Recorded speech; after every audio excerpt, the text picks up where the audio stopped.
What's up, everybody? Marvel Across 316 back with another comic book flashback. And today, folks, we are looking at Ultimate Spider-Man issue number 90. And today, folks, we're looking at part 5 to Silver Sable. We see in the past 4 parts to this series here that Silver Sable has been trying to track down the real Spider-Man. And they thought that they got the real one, but actually they got Flash Thompson. And then in last issue, folks, we saw an appearance of the Vulture here, and we're going to find out the identity of the Vulture and why the Vulture has been sent, who has sent the Vulture, and why he has come in the first place. So let's go ahead and get started. Today's issue is brought to you by Brian Michael Bendis, who wrote this issue. We have Mark Bagley on the penciling, inking by John Dell, colorist is Justin Ponzer, and the lettering is by VC's Corey Petit. So let's go ahead now and get started. And we saw, like I said last issue, at the very ending, when we concluded, that we saw the Vulture appear out of nowhere here.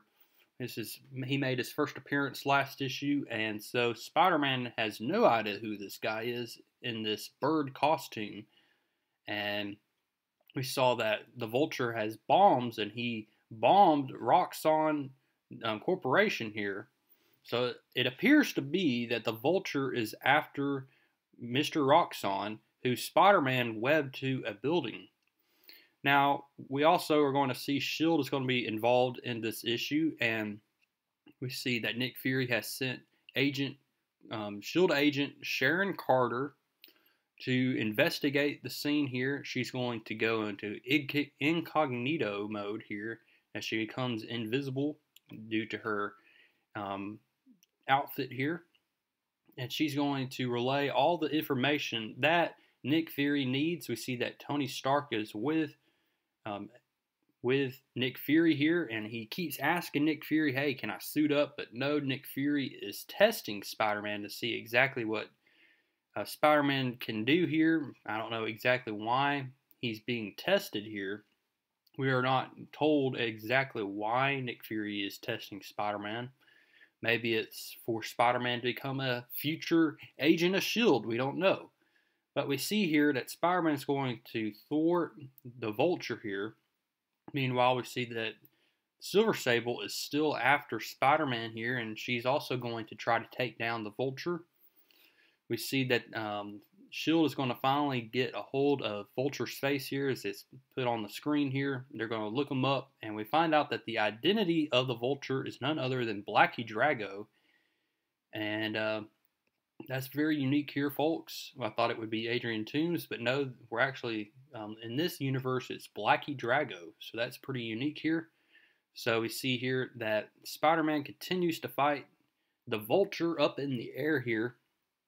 And Silver Sable is not going to be able to get a clear shot. We see that the Vulture, his mission is to go after Mr. Roxxon here, who's webbed up to this building.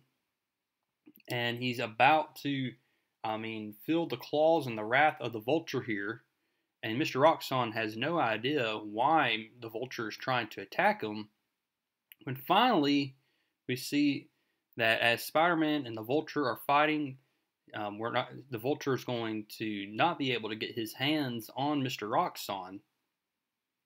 This is where we learned that Nick Fury is testing him. We don't know exactly why he's testing Spider-Man. So the battle continues up in the air. Spider-Man's like, man, why am I always coming across villains like this? You know, all I am is a teenage kid, and I have schoolwork to do. I have a geometry test. And then he's like, okay, enough with this. So I like the grenades, but now he's throwing like darts at me, or it was part of his costume here. And so we see that all of a sudden Mr. Roxxon's phone goes off. He answers the phone, and someone is talking to him. It's the man responsible for trying to take down Roxxon Incorporated here. And he's the one that sent the Vulture in the first place. Mr. Roxxon asks, who is this? Who is talking on the phone? And we see Sharon Carter is going to intercept here and allow S.H.I.E.L.D. to locate where this phone call is taking place. and they're going to find out that it's taking place in New Jersey so they can track down this guy who's trying to kill Mr. Roxxon. And of course, he is not going to reveal his identity to Mr. Roxxon. And so someone is out for the kill for Mr. Roxxon. Finally, Silver Sable is able to shoot at her target here, and it ricochets and hits Vulture's costume. Vulture begins to plummet. So now Spider-Man has to save the Vulture. And so Mr. Roxxon continues to talk with the unknown man that's trying to take him down. And he says, even after you finally put a gun in your mouth, I'll still come at you and your company and your family and your name until it's all dust. Who is this? Well, we're going to find out here in just a couple of minutes here, folks. We see that the Vulture is going to be webbed up and left for the police here as Spider-Man. It's going to take a little breather, but then he realizes, oh crap, I need to go back. I left a man, a little pudgy man by that, and he's webbed up on the side of a building. I hate when this happens. So he goes and checks on him, and Mr. Roxxon is gone. We don't know where he went, but someone sliced the webbing so that Mr. Roxxon could get away. Now in New Jersey, we see that Tony Stark suits up as Iron Man, and S.H.I.E.L.D. is going to come with him. And this is where they're going to locate the one that's been trying his best to take down Mr. Roxxon. And we're going to find out who this guy is. He's like, oh, damn, I thought I bounced the trace. Nick Fury's like, yeah, like, we don't know how to work past that. So what? You an inventor? Find out that this guy, he is the Tinkerer. He said, hold on. You got him in custody? Make sure the bird costume. So they got the Vulture. Tinkerer is the one that sent Vulture to take down Mr. Roxxon here. And this guy's name, the Tinkerer, his name is Elijah Stern. And he used to work for Roxxon, but he was fired. And we're going to find out exactly why.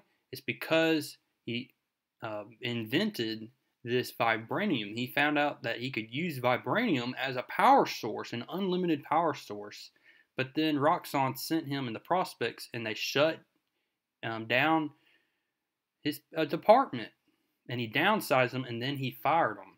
And so we see that Elijah Stern has stolen all of this equipment from Roxxon, and he's using all of his inventions to go after Mr. Roxxon until finally Mr. Roxxon would be swept away and his corporation would be destroyed.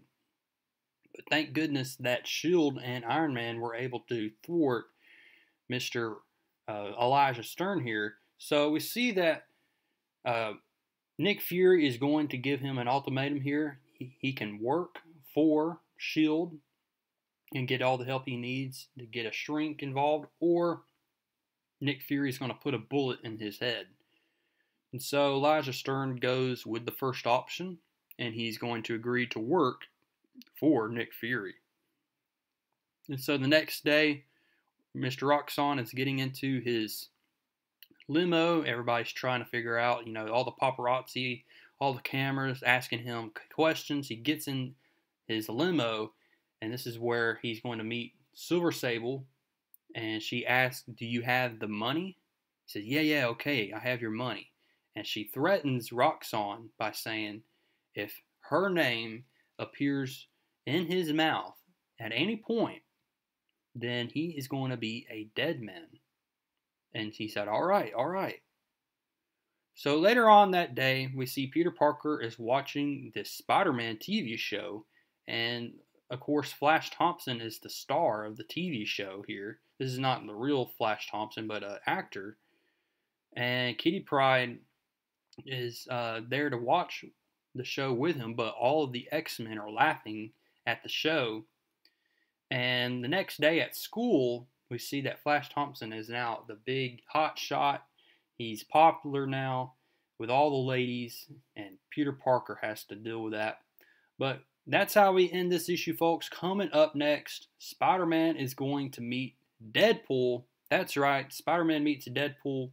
The Ultimate Deadpool is going to appear in this series. I'm looking forward to covering that in issue number 91.